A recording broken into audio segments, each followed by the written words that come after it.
as to what happened. Thankful that we've been joined as well in studio by a regular here. I will get into all of that shortly.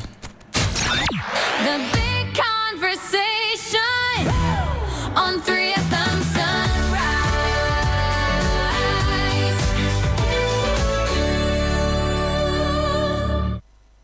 Quack, quack, quack. You know quack, quack, quack. It's a movement.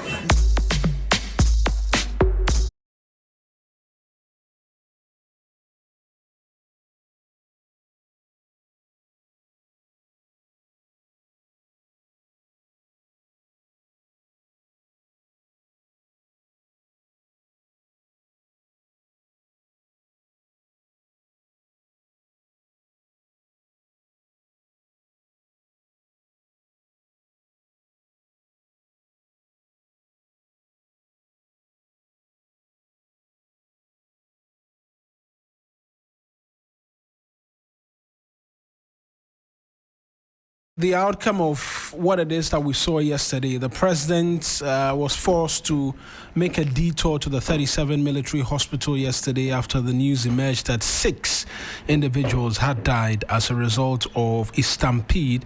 Emmanuel Kuti is a regular here. He's the executive director of the African Center for Security and Counter-Terrorism. But before I even come to him, we know that a number of the individuals have been speaking. The acting defense minister yesterday was in Parliament to provide updates as to what happened. Let's listen to him and then we'll come into the studio quickly. We are working closely with the Ghana Armed Forces, medical teams and law enforcement agencies to provide full support to the injured and to investigate the circumstances that led to this tragedy. Mr. Speaker, as a result, the Ghana Armed Forces has instituted an internal board of inquiry to investigate the causes of this unfortunate incident. This year's recruitment exercise is being conducted simultaneously across all regions. Indeed, it was a system designed to decentralize the process, reduce congestion, ensure transparency and fairness, as well as to ensure accessibility nationwide. We must act immediately to resolve the risks associated with such recruitment process which have lingered too long a time. This is not merely a tragic accident. It is a profound and systemic failure and the indictment of a system that has lost its effectiveness. It is a painful reminder of the risk and desperation that many of our young people face in search of opportunities to serve and contribute to the development of our nation. No one deserves to die in seeking an opportunity to serve the badge of this country. I will support the call to hold the process, not just at LWAC, but the entire recruitment process, to really look at the exercise and give ourselves some time, Mr. Speaker, to find out what is happening so that the military can reform. Why would this happen even when the process has been heavily decentralized to the extent that today, as we speak, across all the regional capitals, the same exercise is ongoing? I ask myself that question. Mr. Speaker, could it be that since 2021, the military did not advertise for recruitment, and that once the adverts were made this time around, a lot of the youth who are unemployed thought that this is an opportunity to at least put themselves up for recruitment? Nana Boachia Jibambonsu. Mechao ne yempenye fo nyinara yeshemu hey. Emse ne dikan enne arehosem bi etoye atorenchem bi etoye anopei emre bi etwemu se kobasi yefa soldier anase yefa police ana bibia we say ni aye no kokom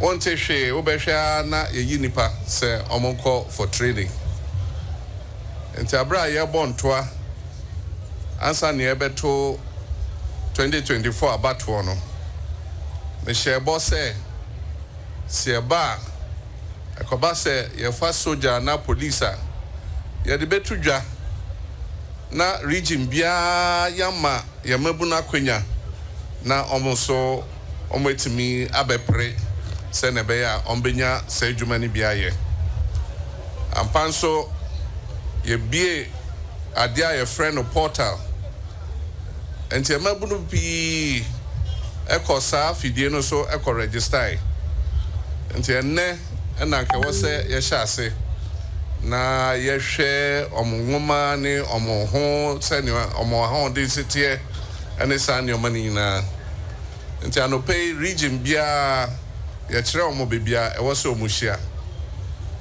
na Accra akoye kropon no ye se dipa dodo a epie ye se omohwe se adwuma no na omo dosun ye na aho prepare ne ade a hyase abra ye bie gate no se nipa enremu no ma nipa ni bebre de ahoden epia se omokom omanim etimi ewremu na arehosem ne se ebi ehwe ase emye tietia omoso na menemo ka sei se na yenya ntiye nipa ensia ya mabunu ahwere omonkwa na dumienu bi nso eda hospital a echese ayedin nso ye bompa ese omho beto omo na nyame enya areho ama omo enti make us say soldier mpanyimfo amaya so atese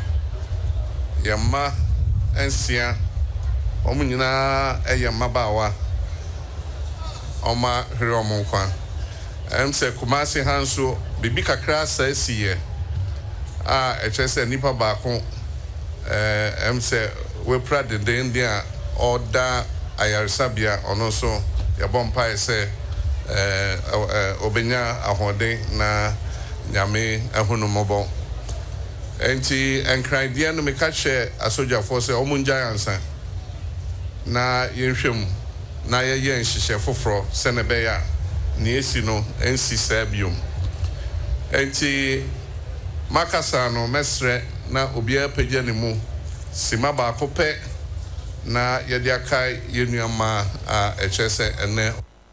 You've been asked to go and come tomorrow. Yes, please. Why are you still here? A friend told me last year she applied and they told her to come on Saturday, but she came and they said it's done. So I'm not going.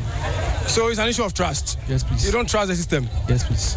I don't know, we just don't have any chance. And it's like, I'm even fed up. Because, Charlie, somebody said he has been here for the past 2 years. It's still the same thing. And he's going through the same thing he went through last 2 years. So what is it? The pressure at the gate wasn't easy. It was really tough. Yeah. So people were down and people were, passing over, walking over them, and it caused a lot of trouble at the gate. In the morning. How did you survive? 92.7. I'm a man. Sunrise on 3FM. You are in for business. That's why I'm here for the job. Yeah. Have you been through the process already? No. Have you gone through the body selection? No, I have not. Your document, have they checked your document? No. They've not checked your document as well. So you are ready for that? Yes, I'm looking way forward to see if maybe I could get the chance for me to go through the process. There were some struggles around the gate, and then people were fighting, and then some also got hurt. Yeah. You got hurt? Yeah. You managed to pass through? I managed to pass through because, you see, I have some strength, so I have to try. We need more soldiers. Like, like, as if I'm your protocol, almost select. It's not nice. It's not nice, but hard to work. Or be an or share. Until we need more soldiers. Soldiers now are almost among boy. Tianya be 20 and 30 when they come. Maybe I be content them. I'm a Yamana content because soldiers now has said no more slow. And we had different voices from the acting defense minister to some members of parliament who were speaking on the floor.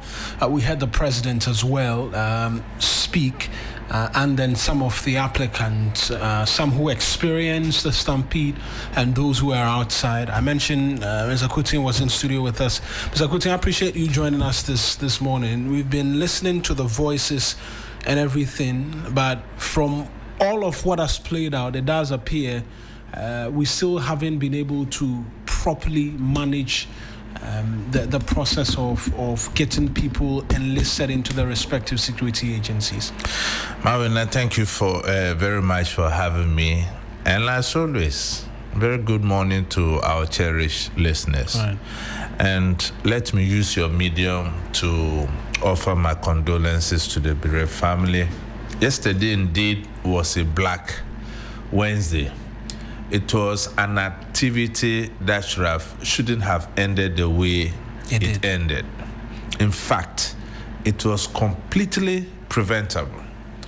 The security lapse had to do with crowd control, management, infrastructure, and protocol. You see, how did we get here, Mawena? For some time now, we don't get this kind of public recruitment. We only hear people passing out every now and then. Yeah.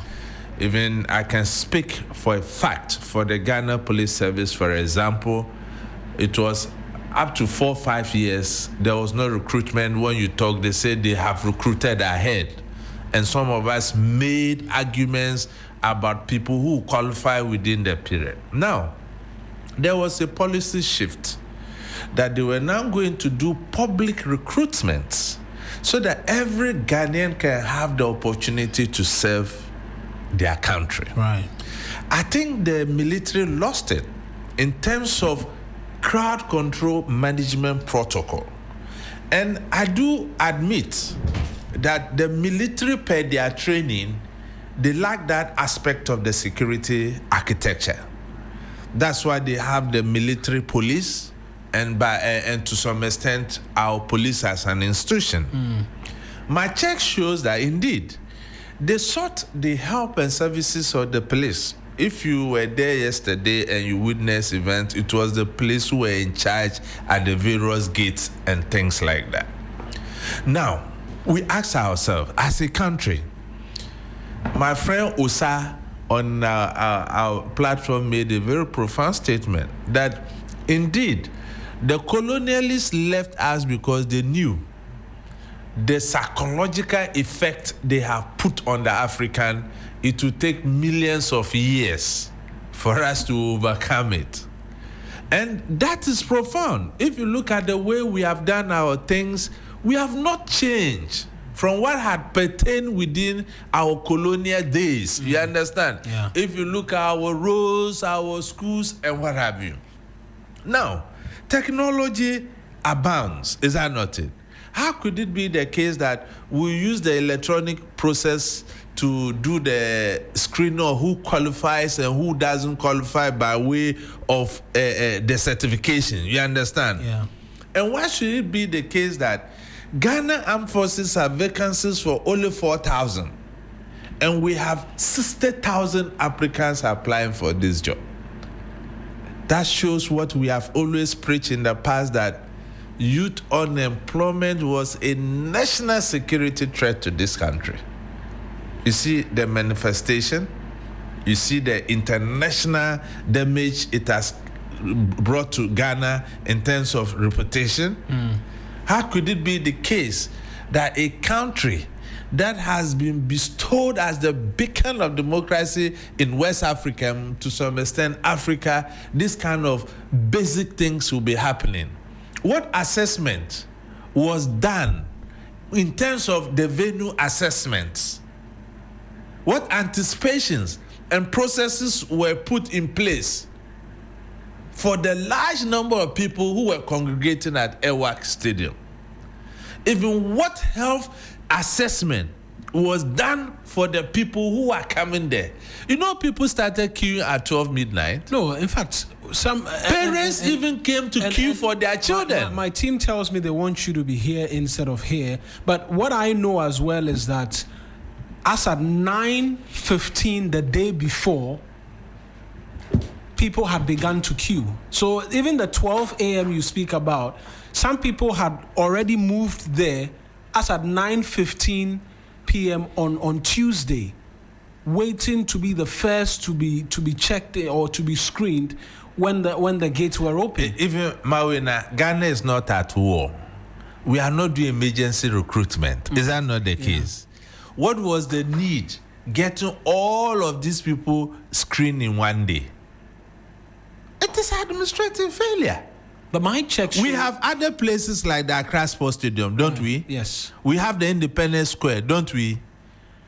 The Ghana Armed Forces is made up of 3 arms: the Air Force, the Navy, and the Army itself. Why didn't we decentralize it that way, given the large numbers?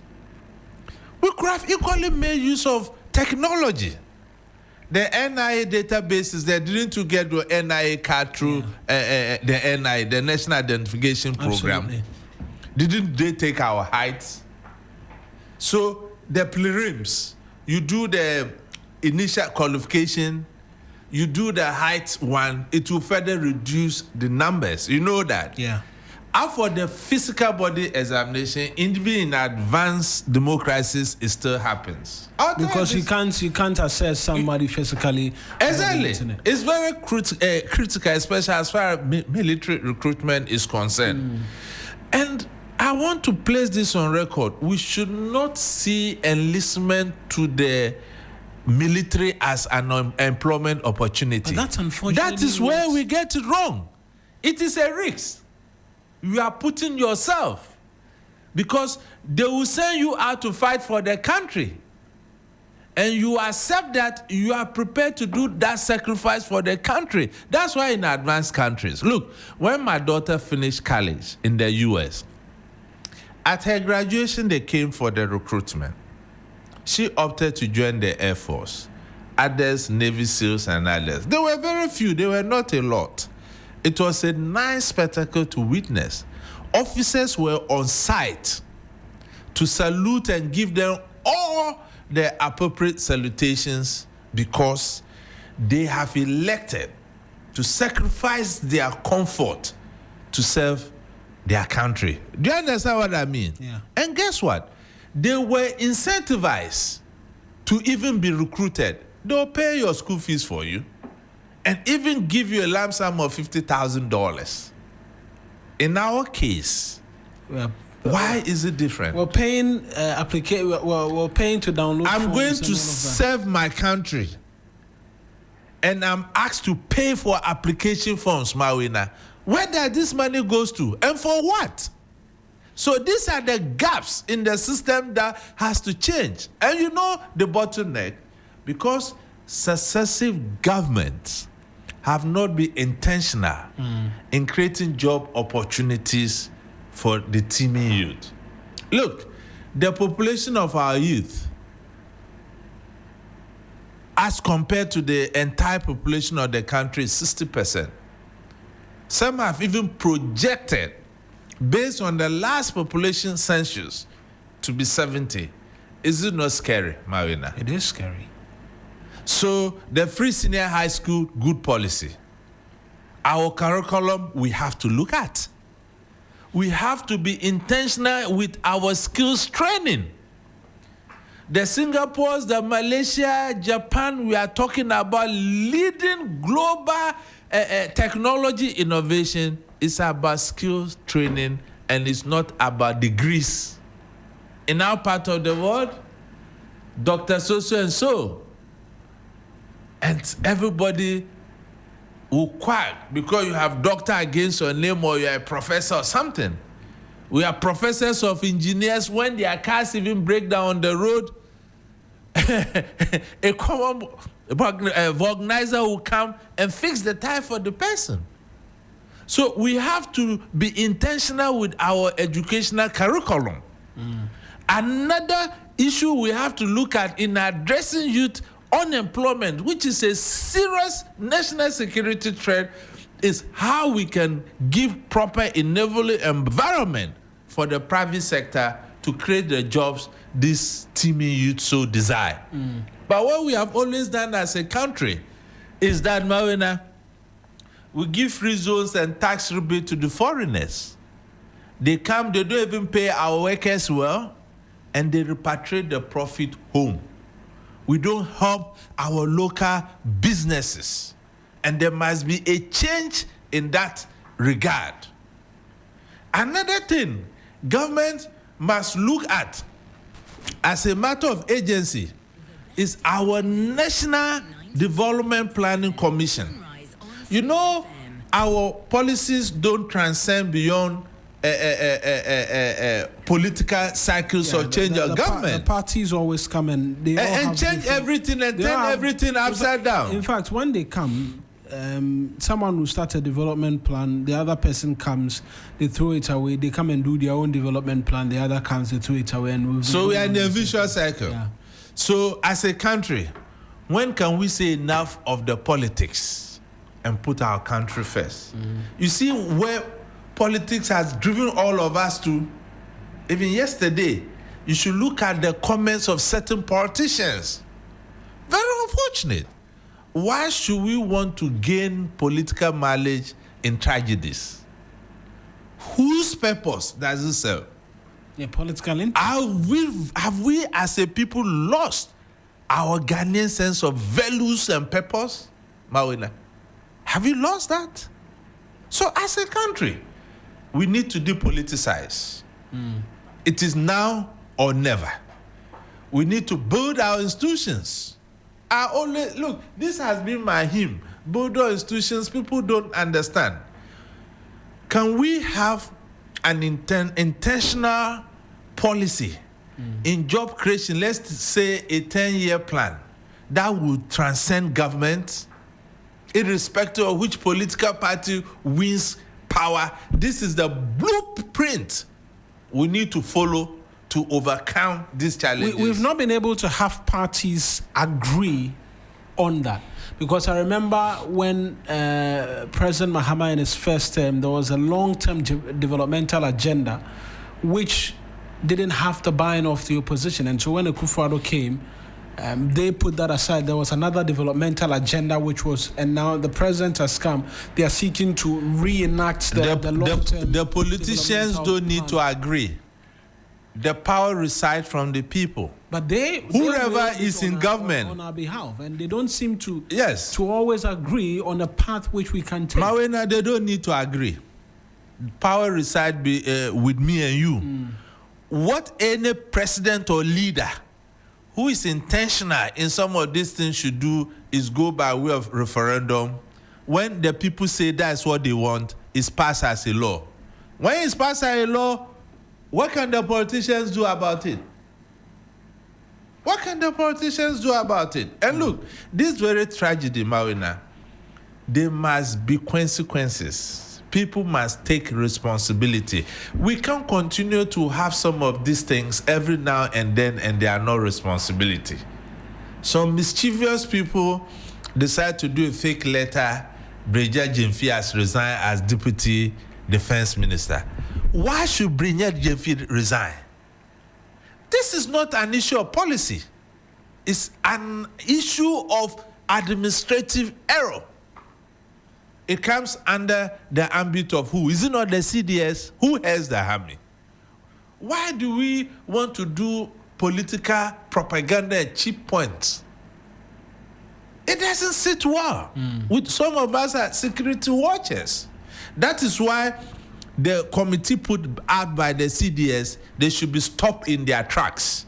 They should not even be allowed to start any form of investigation because they can't investigate their own. There should be a national, independently commissioned body to investigate what has happened. Then they'll come out with policies that will forestall this thing once and for all. And whoever is found culpable should be dealt with. It shouldn't be the army, Who would you want to, since you're saying that the army should not be investigating this matter themselves, which institution do you believe is best placed to look into this matter, and retired military persons maybe, as we saw some of them play a role in the crash investigative report as well? Parliament is a representative of the people. Is that not the case? We have the Committee on Defense, Security and Interior. Is that not the case? I think the Speaker should have properly constituted that committee with some level of expertise from outside to conduct this kind of investigations, so that these military line commanders can be brought before the committees to explain the rationale behind what they did. Do you understand what I mean? Yeah. If you don't understand why they did what they did, how do you find the fault lines? How are the military going to investigate its own? It's just like the helicopter crash report that came a few days ago. We were told that the voice recorder was sent to South Africa. Is that not the case? Some said to the US. From the report we got, it was sent to the manufacturer, who is an interested party in this investigation. So we cannot continue to do things this way. I think that we are driving this country to some levels. One day, we'll all be asking ourselves how we got to this level. So the earlier we continue to speak, the better. It's just like the presidential jet issue. When MPP was in government, you recall, I was a lone ranger calling that, look, we need this critical infrastructure in the name of this country, national security. People label me as an MPP guy making noise. NDC is in power. I'm making the same call. Am I doing politics? No. Don't we need it? Why should we risk our president in commercial flights?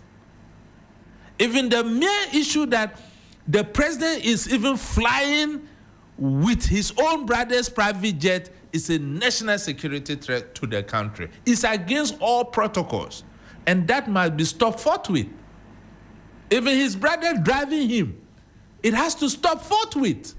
It's against lays down protocols. And you agree with me that the Air Force, they are in charge of the presidential travels. Absolutely. So what has happened? As a country, where have we gone wrong to descend to this level? Togo, Cote d'Ivoire, Nigeria all flies their presidential jets with their national emblem. That's the pride of every country. We cannot boast of one. And we are talking about the corroded Falcon 1 in France to be repaired for the president to use. I will challenge our security architecture, especially the Air Force, that if they dare use the Falcon 1 for the president to use and anything happen, they will be held severely liable. And if you look at the Air Force base, Mawina, it's a crime scene.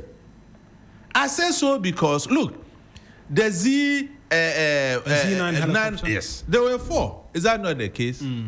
One had an accident in the north. They robbed the parts to fix the other 3. The other one developed a gearbox problem. They robbed the parts to fix the other 2, and the other crashed. Do you know the one who had the gearbox problem, right? Instead of taking the whole aircraft for retooling to the manufacturer, they took only the gearbox. As we sit now today, they brought that gearbox to fit in the skeletal helicopter. They have already robbed the parts to use. Are we not endangering lives? The casa that we are using, is flying on weak shock absorbers. The casa is not fit for purpose and should never even be allowed to fly. Because the one they took to Spain for servicing, right? They had to rob the part of that one to this one, because the one that's in service now, the shocks were completely gone. Why do we take this kind of risks? It's not a car you are driving. When you get an accident, probably you have a 50% chance of survival. And for the aircraft, like the CASA, if there's an accident, the percentage in terms of chances of survival is less than 10%. So why do we take this risks? So it's about time we speak truth to power and make sure that things are done. I'm digressing a bit because I want to highlight the challenges within our security architecture. And this very budget, the defense, the finance minister is going to present today. Reading today. In fact, I have a lot of expectations. We'll come to the budget and its expectations, but on that subject matter of the military, because they have come into sharp focus, particularly as well since the event from yesterday. The investigative report, I'm bringing that in because of the retooling subject you mentioned, stressed the need for a retooling of the Air Force equipment, amongst many other things. There are those who ask the question that for the personnel who fly these aircrafts and for the bosses whatsoever, I'm not sure anybody will be interested in flying an aircraft that is not fit for purpose. Let me tell you something. Marina. So they ask the question, is it a case of funds not being made available to ensure that these things are done? Because for everybody who will sit in that plane or want to fly, they do not want to go and die.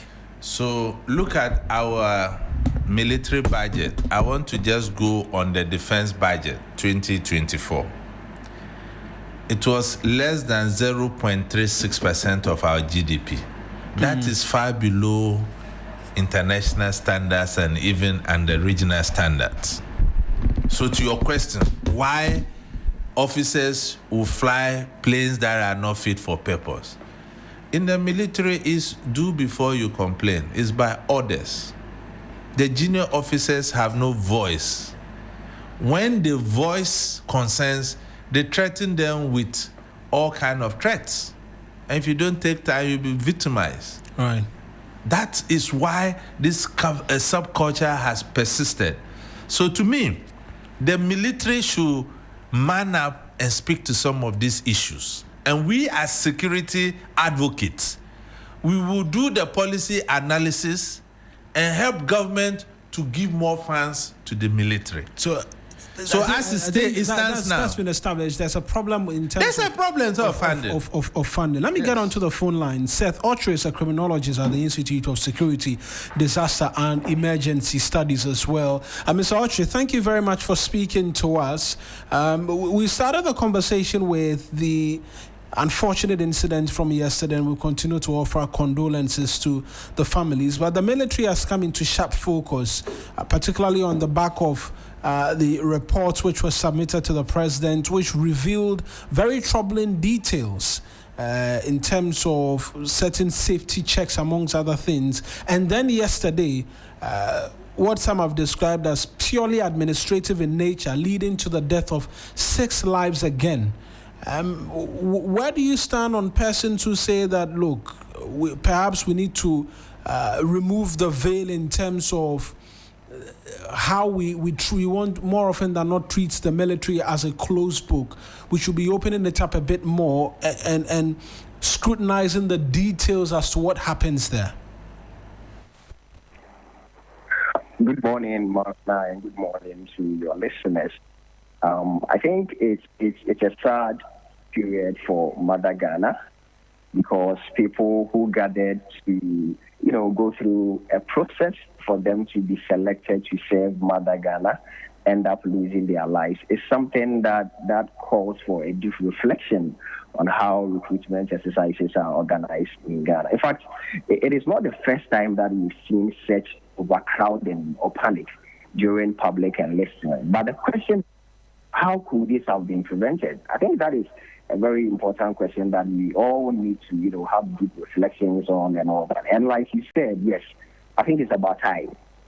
It's about time that things are opened up for all of us to know when it comes to the military. Because if everything should be dealt with at that level, that the public may not even know the outcome of the investigative team that have been put together and all that, then the sad events came and we were all concerned. Okay, yes. So I think the main question now that we all need to have deep reflections on is, how did it happen? How could this have been prevented? So if the conversation is around that, I believe That is how we all as a country will be able to prevent this from happening in the future. There are best practices in the world that we can learn from. In fact, there are indeed best practices in the world because we are in 2025 now. Do we have to mass up people like this at one location just to go through a selection process that people who are going to be selected will not even be half of the number of our citizens who gathered at Elwak yesterday? I think there are a lot of questions that need answering there. And that investigative report, that investigation, a committee which has been set up by the CDS seeking to probe this matter, Mr. Kutin believes that should be halted. They are not in the best position to look into the matters, and that we should get this out of the hands of the military because they might not do a good job in investigating their own. Is that a fair analysis of the subject? Yes. I think I share in the same sentiment because something happened in my house. There is going to be an investigation that may indict me, and then you say I should be part of the investigation. So I think I share in the sentiments of Mr. Kutin that there should be an outside watcher who will be doing that investigation, because if always we allow the military to investigate themselves, what have been the outcome of several investigations that they've done? I think that is a question that as a country we need to be reflecting on now. There have been a plethora of investigations that they've done, investigating things related to themselves. What have been the outcome? So I believe, and I share the sentiments of Mr. Putin, that this one, it should be done from outside of the military circles. Yes. And in outside of the military circles, I'll ask you as well which institution you believe is best placed to do this for us, if you also share in the argument that this should be taken out of their hands. And then we can ask a question as well as to how quickly should this be done? Because the recruitment is ongoing in other regions. For the young people in Accra, they'll be looking forward to going back and getting the chance to be screened and hopefully hoping to get the chance to enter into the military. If theirs is on hold, when do they return as well is a question they'll be asking. Yeah. Oh, yes. I think, personally, I even think that the investigation, if it's going to be done by an institution which is not the military, it shouldn't even be done by a public institution. We can put together great minds in security, like Mr. Kuchin himself. Great minds. We have great minds, great public figures who are into security, doing great work here in Ghana. We can put them together to do some of these investigations.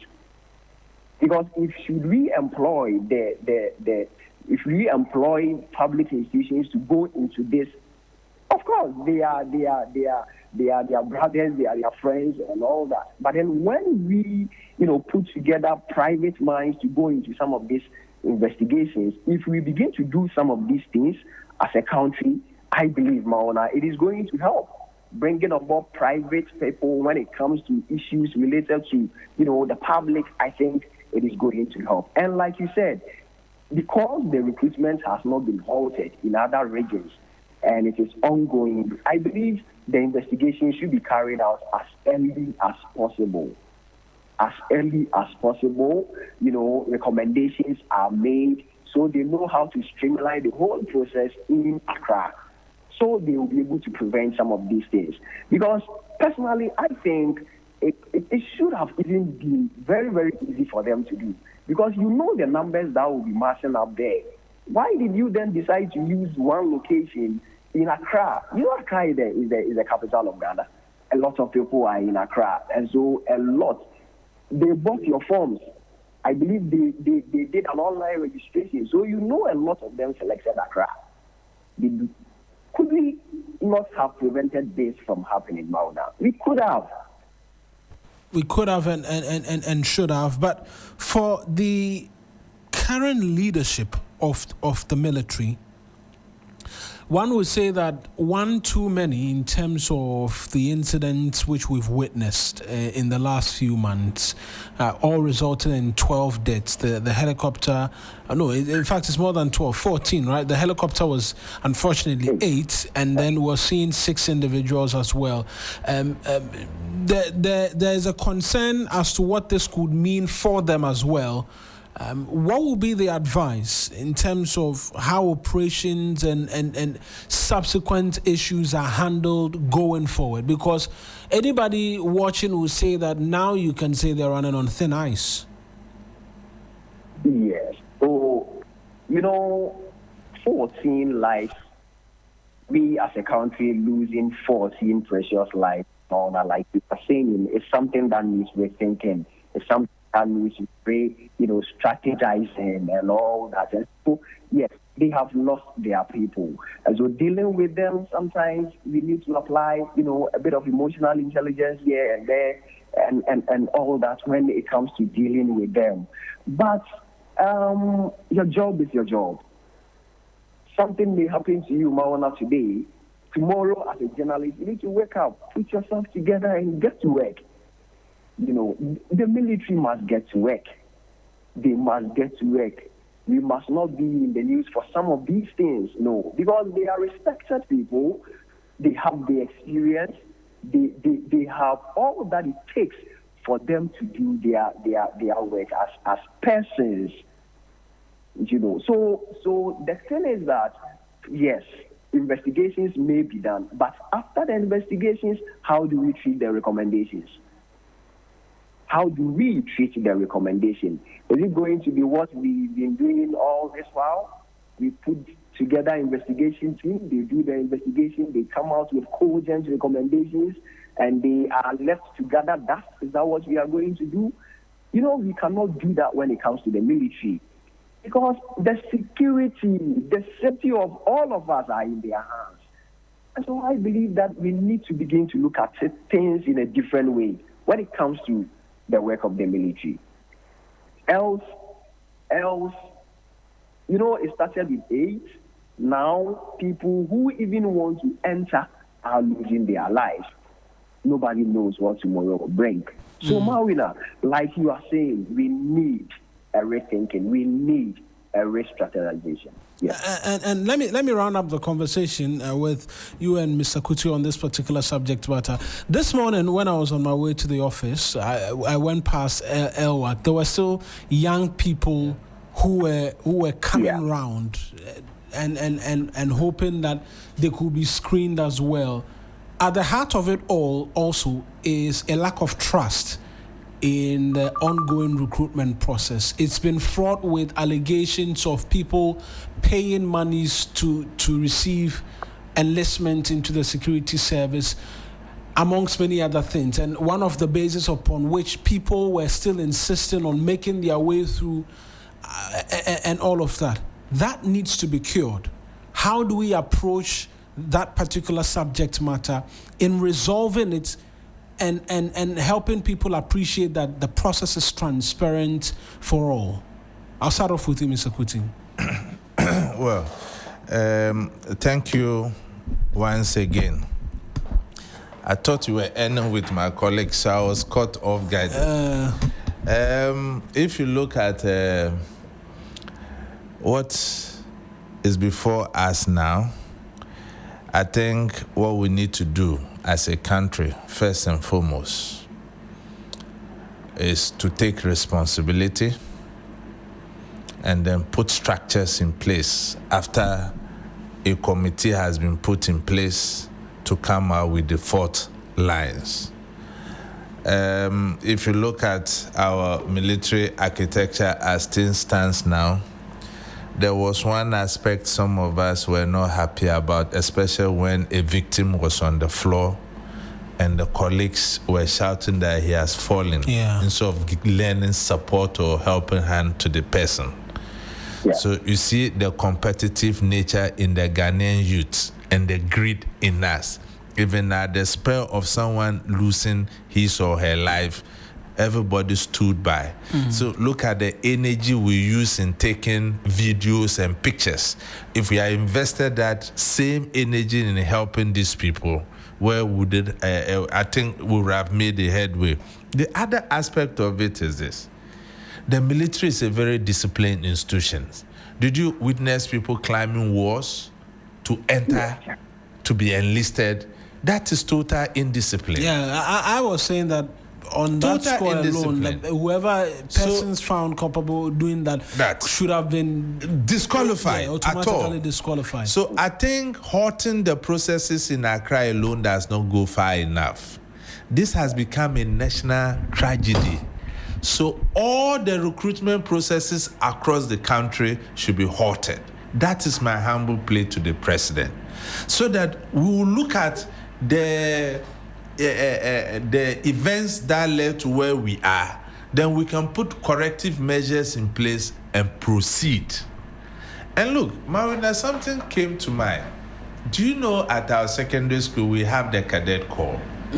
What has happened to our cadet corps? They were promised a quota in military recruitment. I remember that very carefully. Are we doing that? That remains to be seen. So you see that service to your country should be about interest. It should not be for economic reasons. So that is why we are getting the whole recruitment process wrong. I think we should decentralize. Go to our communities, our districts, our regional capitals, and recruit on the quiet. Not the fanfare we do, and because of unemployment challenges, we get this manner of people congregating. But so far as to say that technology exists, and let's make use of technology, then we don't encounter some of these things. I'll come to you now as well, Mr. Intri. Yes, thank you very much. Yes, so like my boss just said, we are in the world of technology now. Artificial intelligence, are we adopting them in our recruitment? You see, one concerning thing is we have digitalization going on. We have the use of artificial intelligence. But you realize that when you look at our security agencies here in Ghana, with our recruitment and even with the training itself, it's just like the old age thing that we used to do. Couldn't we have, by now in 2025, adopted digital, screening and all those things that will prevent people massing up huge numbers? I think it's about time that we adopt some of these things. We have digital application, we have digital form of screening, and something so basic that they could have done appointment-based physical screening. I think they could have streamlined that. Okay, so today we are taking this number of people. Tomorrow we'll be taking this number of people, because they know genuinely that the number that went there yesterday, they couldn't have screened all of them. So I think we should begin to think about appointment-based physical screening. Even smaller institutions, when they open up for job vacancies and all that, they do scheduling of interviews. So you come there at the time that the HR has given you, at the date that the HR has given you.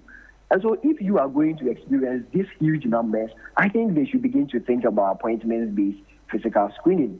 And maybe they should also begin to think about multi-agency planning and security coordination.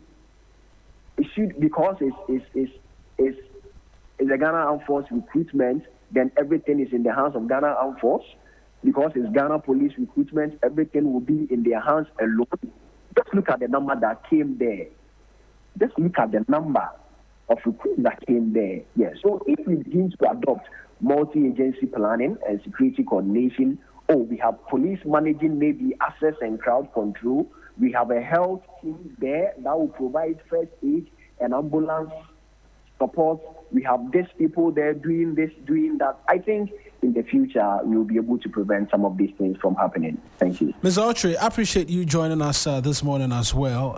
Seth Autry is a criminologist at the Institute of Security, Disaster and Emergency Studies, speaking to us this morning as well. Marvin, I just have something small to add. You see, our military public relation department is struggling. if you look at their communications yesterday, it fell short of standards. And the way the acting public relation director, this captain who is a lady, when she was Ajuahin, when she was with Felix Kwachi, and her conduct, posture, her demeanor, it didn't show empathy. Look, we are talking about fatalities here. It doesn't matter the numbers, even if it was one. So we need to get that department functioning properly. I've seen a few challenges in their communication of late. And the other thing we need to look at is how we use security jargons when we have disasters, casualties, fatalities, injuries, and death. In her report, because the victims' parents were not yet informed, it was wrong for them to declare dead. Mostly what we use is that we recorded this kind of casualties, this kind of injuries, and in the case of the dead, we use fatalities. I think this is elementary. And the rank that she's holding, she should know better. You understand? We can't continue to have these kind of things. And you see where our military that was once revered as the epitome of discipline is descending into. So we have to take cue and depoliticize our security agencies. And I dare say that in this country, Mawina, the security personnel themselves are more political than me and you. Even the pastors and the imams. You see that when there was change of government, a lot of the senior experienced ones were made to go home. Institutional memory. You remember what it led to. And we are talking about the instant case of this lady who is in an acting capacity and the challenges that are coming as a result of the communication that is coming. You are not only communicating to Ghanaians, the international community are watching as well. And you know the new media does not lie. Mr. Kutin, thank you. We'll go for this quick break, and when we return, we'll delve into matters in relation to the budget, because you have some expectation as to the defense budget as well, which will be read, and we'll get into all of that right after these spot of commercials. Mega 60%.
the economy, but just before we do that, let me talk to you about how you can get a bit more money into your pocket.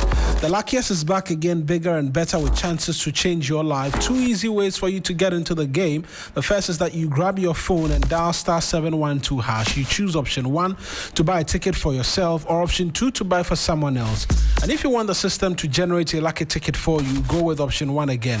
If you prefer to choose your own ticket number, that's option 2. Confirm your payment with Momo and you're in. Now, the online way, head to theluckiestafrica.com and register. Tap on community tickets to either pick your own lucky number or let the system choose one for you.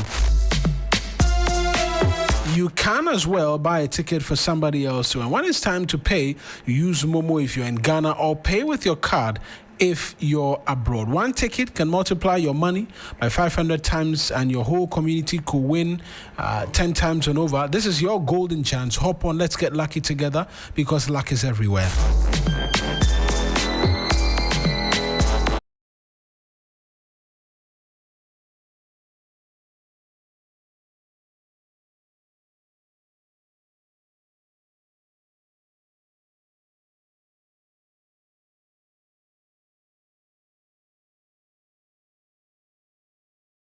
And this afternoon, the Finance Minister is expected in Parliament to present the 2026 budget.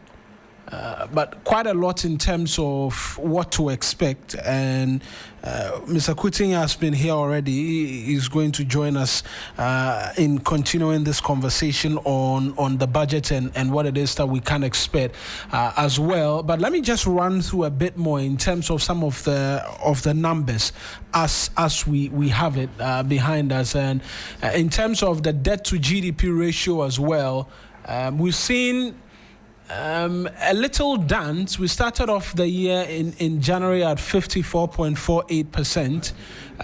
In May, it dropped to 44.41, but it's up to 47.68. We're yet to get the latest in terms of what it is that is happening, and that's on that score. There's a bit more as well we can look at in terms of inflation targeting by the government. When the Finance Minister read the budgets this year, they had set a target of 11.9%, but as at now, we're around 8.1% of inflation. And so, barring any sporadic shift in prices, the government is expected to be in a single digits as the first time since 2022, some parts in 2022. Gold continued to be dominant in terms of our export commodity. Obviously, it's bringing us a lot of forex as well with respect to everything that's been happening. And you see, we're getting extra export value as well. For those of you on Facebook as well as on YouTube following, you get to see that as well. Ghana's exports 52% more than it imports, particularly for this year, but we know that gold is leading the way, and it's not really manufacturing sector which is helping us see a lot of the exports go away. Let me bring in Samson Asaki Awingobet, Executive Secretary of the Importers and Exporters Association, as well as Nelson Kujo Kwagbeji. He's a finance and tax expert, head of finance at Melbourne Capital. Gentlemen, thank you very much for joining us. Mr. Kuting has been here with us all through. I want to start off with you, Mr. Nelson, as to the expectations. When we look at the key macro figures, it does appear very positive with respect to the performance and the outlook which we've witnessed this year. What is the expectation of the experts on that front going into the 2026 budget reading? Because the minister will provide an update as to what the numbers are. Well, thank you very much. Good morning once again, and thanks for having me. Well, if you recall, since the assumption of office of this government, the macro fundamentals were not really doing well. This was simply because we have had a challenge in the past regarding our appetite for borrowing. And so that has affected us so much to the extent that we have not been able to perform, up to expectation. However, when this government came on board, we have seen some level of discipline in terms of the performance of the government. Now, when you compare the indicators from 2024, January 2025 to date, you could conclude that most of the indicators are doing very well. Inflation was at 23.8%, and currently inflation is at single digits. If you look at our credit rating, we were almost in a junk status, which means that in terms of capacity and credit worthiness, we were not credit worthy. And so when we went to the international capital market, the rates were very high and we were rejected. But today, as a result of prudent fiscal management and strict decisions taken by the Bank of Ghana, our credit rating has moved to B-, which clearly shows that in terms of our books, we are keeping our books clean. Then also, when you look at our reserve, that actually supports the performance and the stability of the Ghanaian cedi, you realize that the reserve also rose from about $8 billion to about $12 billion, which is more than 4 months of import cover. The standard is normally 3 months of import cover, but the government has been able to achieve way above that. If you also go to the pump, I've always been saying that when you want to test the temperature of an economy, just go to the filling station.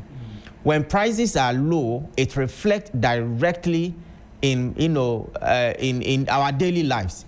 When you go to the pumps now, as at the end of December, the fuel was around 15 cedis per liter, but currently it has gone down significantly. So clearly, even our debt to GDP ratio, as you rightly mentioned, also came down to about 44.5% of GDP. So clearly, purely from a market watcher point of view and looking at the numbers, you realize that this time around we have leadership. And it's something that we have lacked in the past.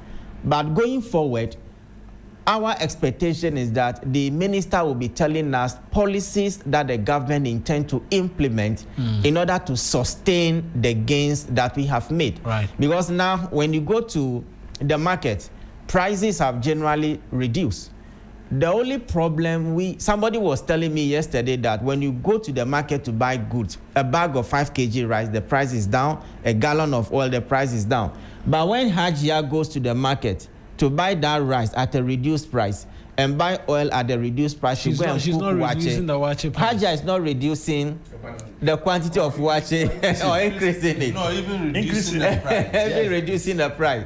And so those are the technicalities. But generally speaking, I think prices have generally reduced. And this is as a result of strict monetary stance taken by the Bank of Ghana. In fact, since the beginning of the year, Bank of Ghana has issued plethora list of directives to the market. If you recall, recently, if you go to the bank to withdraw FX directly from your bank account, they will be charging you about 7.5%. What Bank of Ghana was doing in an ordinary man's point of view is to block the flow of FX to Abochi. So now what it means is that you have $10,000 in your account. Straight $10,000. Yes, $10,000. You go to the bank will charge you, say, 8%. So it means that, so let's even say the bank are charging you 5%, right, which means that whatever you'll be getting will be less. Okay, it will be reduced by that. So you'll be getting effectively 95% of the 10,000. That will be around 95,000 something. So you take that money and then send it to Abochi to go and exchange black market. Okay, that's the first thing you want to do. Now, with what Bank of Ghana is doing with this fee policy, you will not be encouraged to take the money to Abochi, because when you take the money to Abochi, per hour calculation, you will lose. Do you get it? You have $100 in your account. You withdraw, the bank will charge you 5%. And that's if it's $100, it means you're left for $95. Why should you even charge my money out? So now this one is a withdrawal that you have not effectively deposited in your account. So if I transfer money to you, you want the dollar equivalent. Yes, so I agree. So you'll be compelled to change the dollar at the bank rate. What it means is that it's going to benefit him because there will be dollar available within the official banking system. So if you want to take it in cedis, you're fine. Was to elicit this information. Right. Yes. You understand? Yes. My question, Claire, was to elicit the information for our listeners to understand that when you put your dollar, you are going for your dollar. You are not charged. No. It is when it is transferred exactly. to either local so transfer. There's that confusion out there. And I've seen a lot of political spin around. Okay. That's why I did that. Yeah, so what it means is that if you have $1,000 and you walk to the bank, fill the form, deposit $1,000 into your account. The next day, when you want to go and withdraw, you take your money without any charge. Cool. Yes. But if, assuming I transfer $1,000 from my account to his account, he cannot withdraw over the counter. You understand? Right. If you want to withdraw, you will be charged the percentage. Yes. Now, the difference is that you will be better off taking the CD equivalent at the bank rate. Yes. Than Abochi and losing 5 around roughly 8%. Exactly. You lose. For our computation, you lose when you go to Abochi. Right. So you realize that this time around we have seen some level of liquidity. Yes, liquidity within the FX market. Within the bank. So you no longer go to the Abochi. Exactly. So because when you go to the Abochi, they use their own rate. Right. They use their own rate. So if I may come in, so that also help the importer if he put in his currencies and then he wanted to transfer to pay his suppliers. The liquidity is there in the bank. Liquidity is there. Unlike first time, unlike before, you keep the money, then you go and withdraw. Exactly. Take weeks before you cannot even transfer. So this time around, but I had this experience. I was traveling, and I think you are allowed to get $10,000. Yes, that's the minimum. My bank only get me $2,000. Maybe at the time they were struggling. There were bits of challenges at some point. I recall the BOG directing and making some funds available as well to the banks. But Mr. Kwagwaji, you were rounding up on the expectations and explaining the availability of forex, which is helping keep prices stable. Yeah, exactly. That is helping stabilize the cedi. Right. As I did indicate, he as a businessman, he is more interested in the stability of the exchange rate because tomorrow he's going to place an order in Europe. You understand? And he's using today's exchange rate. But tomorrow when the exchange rate goes against him, he has to go and look for more cedis, convert into dollars and pay. So businesses simply want stability because stability leads to predictability of cash flows. Right. I'll come back to you when we begin to briefly have the conversation as to what we must do to sustain this. Because despite all of the positive gains, a lot of economists have asked the question that this approach is not entirely sustainable and we'll need production to be able to back the economy. But let me come to you, Mr. Asake Awingobet. You're the business people. You've seen the play out of the first budget of Mahama II. Your expectations going into the second year as the finance minister readies himself to read today? Thank you very much. I think the initial one, I guess, chip into Nelson's time. I must say a good morning to your cherished viewers and thanking for your producer for bringing us to this morning. We were on TV this morning, then now we are here again. And the second time I'm meeting my friend, Mr. Kutin, here in the live on programs. We do listen to each other or watch each other from far. I must say, so far so good. President Mahama came with seriousness. This is when we were children, they said the second coming of Jesus Christ. So everybody should go to church. So the second coming of John Mahama has really shows that he has learned a lot of experience as a vice president, as a member of parliament, as assemblyman, as a former president, and came back again. John Mahama's second coming have really demonstrated that he's really matured, really had the rich experience, and then have gone around the country for his past 8 years as in opposition, learn and hear what the ordinary citizens actually want. And that was what we saw in his first time budget. Now, another thing, good thing about President Mahama coming back is that over 8 years ago, we used to have a governor of Bank of Ghana and a minister of finance who were lions in their own environment. And nobody crosses anybody. What am I trying to say? I'm trying to say that the monetary policy person were coming out with his own policies without recourse to what is happening at the fiscal policy side. And so we could see that there was that distance, that distortion of informations and it affected us heavily when they are making fiscal policy. They were not looking at what is happening at the monetary side. Is it good or it's not good for us? Then to the extent that we had inflation of 54, then the governor of Bank of Ghana can face the media and said, bankers, commercial banks, please increase your interest rate because I'm going to up my prime rate. And for that matter, if you don't increase your interest rate, inflation will catch up with you. Yet inflation went as far as to 54. But when we have fiscal policy and monetary policy working together, this is where we see single digit at 8. When we were even expecting it to be 11, it is 8 now here. That is with us here now. That's good policies. That's good decision, prudent management. They've cut off all wasteful expenditure. Right. The reduction of ministerial appointment. Remember, from was it in excess of 80? Yes, in the first time it was 100. Exactly. So you go to the presidency, you could see the number of presidential staffers cut short. It's not like it used to be. So quite clearly, where I sit, you see prime rate has come down from 28 to 21.5.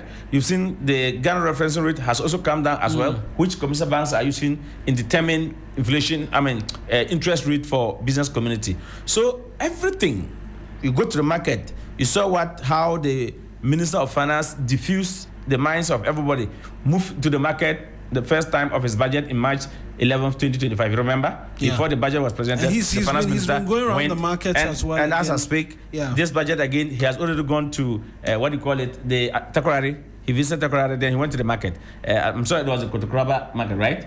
One of the market. Yes. No, it was a Takoradi market. Kotokoraba market is in Cape Coast, right? Yes. So he went to the Takoradi market. And you could see how the market women, they understand the economics. They confronted him, saying, look, sugar bag used to cost this, now it is this. A local of sugar used to cost this, now this is the figure. 5 kilo rice used to cost this, now this is the figure. And then they made the minister understand that it is the safer. You remember one of them were quick to say, do something about the safer for us. So that is how evolving, that is how eye-opening, that is how everybody's in any corner. That those that you think that it is the people who wear the tie. Sorry, not because of my very good friend that's wearing tie. Are the people who wear coat, are the people who understand, not because of Nelson's wearing coat here. But that's the reality. You think that those who are in the farmer doesn't understand anything, the market woman doesn't understand anything. But hey, today everybody's eyes are open. Because of a certain government has come with policy direction, with policy that they've gone to speak to the people. They hear what the people want, and they brought a policy or they brought a budget responding to the request and the needs of Ghanaians. As we speak, prices of goods is stable. Nobody's making noise. Have you heard anybody making noises? But some of us are asking the question that goods have not reduced in the manner in which they should have. Good. So I made it clear. The spare parts. Yes. So I made it clear. No. So I made it clear that yes, if you go to the market, don't stand at one shop alone. If you go to the market, move from one shop to another shop. You will definitely get a shop that reduce the prices. They are unionized. Some have, yes, not get unionized. We know the politics in the market, especially when you go to Obusuka, they will tell you that the people there, they don't believe in President Mahama. Their trust is not in President Mahama. And so majority of them were supported, but it was they got their businesses during a certain regime. And so they don't care if Mahama even bring $1 to 1 city, they don't get the price, they will still consider the price the way they want. But the truth of the matter, those same people go to the port and they are paying duty at the rate that they are seeing. Even when their government was in power, they were struggling in paying duty. But today, if you go to the port, everybody. So prices of goods should come down. That's the automatic. All of us should be asking. Prices of goods. If you refuse to reduce the prices because somebody is getting the truth of the matter is that it is not by lip services. It is the reality policy that we are all seeing it. So if the policy is reflecting, you should reduce your prices. So if you do this, then you come back, you are fighting Nigerians. Then how do I come to support you? You do this, you are fighting Chinese person. How do I come to support you? Because they have reduced their prices. Exactly. To respond to the government policy. So if someone sit at Guta, sit at Abusoka or Kase or Katamanto or sit at Edum or Swami and refuse to reduce the prices, he and somebody bring the goods, then the government must protect that person who's reducing the price, isn't it? So that, because we saw sitting number, company like that. There was an advert like that. Then they reduced the city is performing, and so they were reducing sales. Exactly. So I can tell you, the first budget of Atufoshin really show positive signs, and that's why everybody is asking that what will come, what are we expecting. I have made it clear when we were engaged with the Minister of Finance for their budget hearing. I've said that the COVID levy should go, isn't it? Yes. COVID levy should go.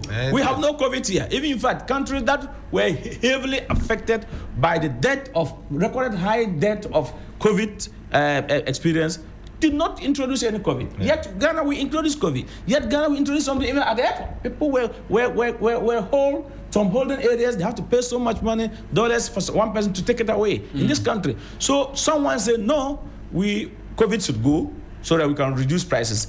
2% special import levy should go. We are saying that it should give us a fixed rate at the port. And indeed, of course, someone spoke about tax exemption narratives. I think you are the one who used the rate of free zone or so. Yeah. Yes, somebody come to free zone, you give him all the tax incentives. And within 3, 4, 5 years, 10 years, this person fold up and collect all the money and then go. Someone also repatriate all the profits, especially those who are mining our gold here. So when they were upping what was that three taxes that was put on the gold sector? Yes. When they were increasing it, and I saw Mineral Commission or is it Energy, one of the associations, the communities within the mining sector, they were complaining. They were being too but the point here is they take the gold out, they sold the gold, and they bring less than 5% back, and that is just for their operations. Right. Let me come to Mr. Kuting as we try and begin the conversation as to what can be done to sustain. And you had something to share with respect to the defense budget. That's a tangent you're on before you also speak to what you'd expect in terms of can be done to ensure that this positive growth continues to stay. Yes, Marina. Let me welcome my colleagues. My good brothers. In fact, the points he raised were very relevant points. I think what government need to do is to set some form of task forces for price compliance. It cannot be the case that the dollar had gone down at the point of entry of our goods and services at the ports. The duty has gone down. Prices at the pump has gone down. Yes. That affects our transport fares and everything. Yet the cost of food is still expensive in our market. It's not acceptable that you go to a shop and they are selling one bottle of water for 2 cedis. You enter another shop, you say 5 cedis. And it's 5 cedis. It's unacceptable. So government should find a way of looking at tax forces that could bring price compliance. So you miss Kitty Amon, right? If Kitty Amon were to be the Minister of Trade today, you would have gone to Parliament and said, get me price control law. Yes, I think that... And Ghanaian would have supported him. I think that when it gets to... The timing was good. When it gets to certain levels that people are not willing to comply, you use some of these things. And look, Atufossin, I think he has won the hearts of many of us. Sure. They trust the president really repose in him. He has proven his worth. Absolutely. And as a young man, I should highly with him. I want to commend him. I'm just praying that they can sustain it. Then it doesn't spill over like we saw in the previous government when we had things going on. They took credit when it went haywire. They were blaming COVID. And they ran away. COVID and Ukraine. So you see, when it comes to the economy, as a security analyst, I don't want politics in there. Right. Because if the economy is good, everybody benefits. Exactly. It doesn't matter your political colonization. So now, these are my expectations on the security sector in terms of the budget that will be read today. In fact, I'm looking at the budget to address the ECOWAS security architecture collapse. You see that as a result of what is happening in the Sahel, with Burkina, Niger, Mali going, the Sahel state, there is basically nothing that is being done within the ECOWAS subsector in terms of security. Share intelligence is down. Even what happened in Cote d'Ivoire, the sham elections that happened there, what happened in Togo, where the president metaphors into something else. The president of the Council of Ministers. Council of Ministers. Which means it perpetuates him to become. So you see, we are now on our own. So I need to see a budget that will reflect that. So apparently I'm talking about an increase in our security budget. If you look at the defense sector, I think in 2024 it was 0.39% of GDP. That falls far below international standard and even by our original comparison. I also want to see the terrorism, the Galamsey terrorism nexus, which requires the coordination of the Ministry of Interior, Defense, National Security, and the Ministry of Environment, Science and Technology. You understand? We want to see substantial amount of resources devoted to that sector, because Galamsey has now become the Waterloo for our fight against violent extremism and, by extension, terrorists. And if you look at what is happening around our Galamsey site, it presents serious existential threat to everybody. Sure. So we must devote enough resources in the fight against terrorism. If you look at what NAMOS is doing now, I think the government need to review the operations of NAMOS. Right. In terms of logistics, they don't have enough logistics. And I also have a challenge. Why things like that, we always want to have a national task force when we could have even used the military to deal with these things. Outright. Look, if the president had given the chief of staff directive. That's the chief of defense staff. The chief of defense staff, sorry, the CDS. That look, you use your COs. We don't want these extremists or terrorists on our forest reserves and then on our water body. I tell you, the fight against Galamsey will not even last 1 month. Right. So because of the pull and push factors of politics behind it, I also want to see, see the Elwak tragedy, it directly connects to security, Mawina. And I think that economic insecurity drives both desperate recruitment rushes like we saw and vulnerability to radicalization. So I want to see substantial resources being pushed towards intentional policies into job creation, especially the private sector. Absolutely. You see that government alone cannot employ the kind of unemployment levels we have in this country. They have never been able to do even that. If you look at advanced countries, if you look at advanced countries, they have not been able to do that. It's about the environment being created. Give the enabling environment to private sector players to act. And it shouldn't necessarily be foreigners. That's the mistakes we make. Let's help our own grown private people. At least whether they perform well or otherwise, everything remains here. Absolutely. The foreigners over a period like you mentioned, they'll take the money. They'll take the money away. Mr. Kwagweji, let me come to you on what we can do to sustain, and then I'll come to you and then we wrap up. All right. Now, as I did indicate, you cannot base your economy entirely on the exportation of commodities. The reason being that we have gold leading the way for us now. But that is not sustainable because there are volatilities that are inbuilt there. We know that gold is normally resistant to geopolitical tension and other economic issues. However, building our confidence and economic model on commodity export is not the best. In fact, we have tried this since 1957 and it has not worked. So that we move away from that colonial economic model to a model that is actually being sustained by export-driven product.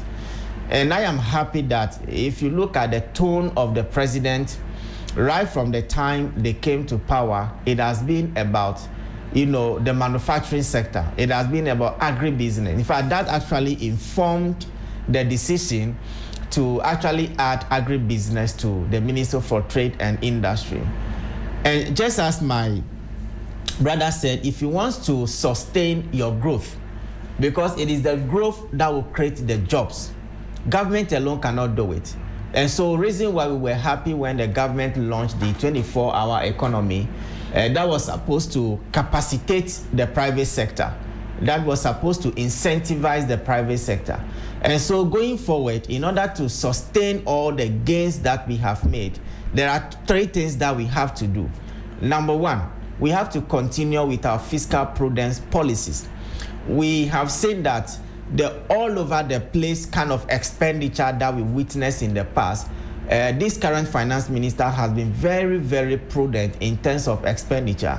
You get to know that most of the expenses are targeted. They are destined to solve a particular problem. And so in order to sustain the gains, we need to continue with the fiscal prudence. Number 2, Bank of Ghana must also continue to balance its fiscal monetary stance, the strict monetary stance, with the growth agenda of the government. Because if your monetary policy rate is so high, it will be factored into the Ghana reference rate that the bank will use as a benchmark for their pricing of their loan portfolio. And so it is expected that the banks will also reduce their lending rate so that businesses can go and borrow. And so we need to continue to balance the strict monetary stance with that of growth. Because if lending rates are high, you cannot expand your economy. It will be difficult to go to the bank to go and borrow at the rate of 25%. And so it's meaning that when you take 1 million cedis of loan from a bank, at the end of the year, you should be paying about 250,000 cedis. No. Interest rate has to come down. And so we expect Bank of Ghana to also maintain its strict policy stance. In fact, the principal role of the Bank of Ghana is to maintain currency and price stability. Right. With regards to price, we are talking about inflation, which has reduced to single digit, and which we at Meban Capital, we have projected an inflation will go down further to about 6% before the end of the year. So these are the areas that I think government needs to work on in order to maintain and consolidate the gains we have made. We need to change our economic model. Then again, another issue that has been a problem over the years has to do with our tax revenue. You see, increasing your tax rates to rake in more revenue for the government is always not the best approach. Ghanaian economy is largely informal. About 70% of our economy, they are in the informal sector. But the question that you ask yourself is how or what percentage of the 70 actually pays tax?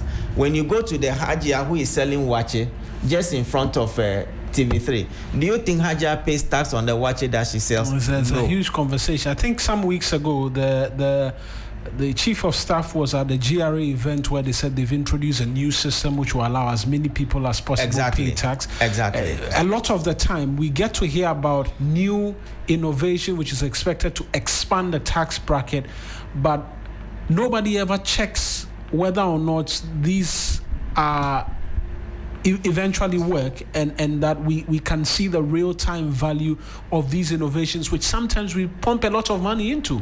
I agree entirely with you. And so the only people who can have that data as to what has been the result of a certain policy implementation is the department that is directly in charge of the implementation or the execution. And so in this case, the Ghana Revenue Authority.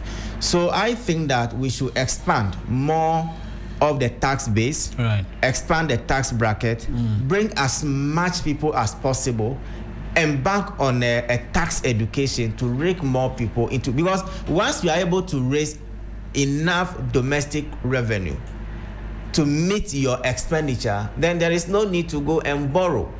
Now, anytime you look at the structure of government expenditure, you get to know that interest payment alone is more than allocation for capital expenditure. Okay, interest payment alone on the loans that we have borrowed or the credit that we have taken is more than capital expenditure. Reason why, as a Ghanaian, I feel proud that this time around the president is doing something innovative. What is the president doing? He is allocating every year about 30 billion Ghana cedis towards the infrastructure development, most especially in the road sector. Now, when you are in Accra, you think that is Ghana, but when you go outside Accra, you see that the road network is very, very poor. And so when we are allocating about 16 billion for interest payment, and you are allocating 7 billion cedis for just your capital expenditure, then it means you are not growing. You understand? So the big push agenda is clearly an innovative way, in addition to the capital expenditure, to expand the infrastructure base of the country. So going forward, the gains have been made. The economy is enjoying stability. Inflation is down, currency is stable, gross international reserve has gone up. We expect, a lending rate to come down so that businesses can go borrow and grow the economy, for that growth to also create the needed jobs. Final words to you as well, just briefly, so that. Final word is that I have confidence in Atufoshin. He has one trademark. One of them is going to the market, listening to market women, first time, and then the second time gone back again before he sent his economic and fiscal policy.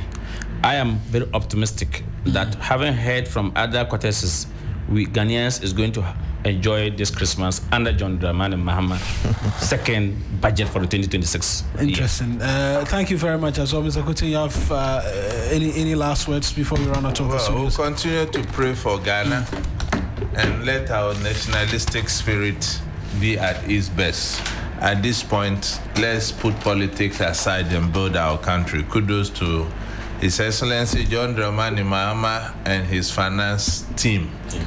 We hope to hear good news today.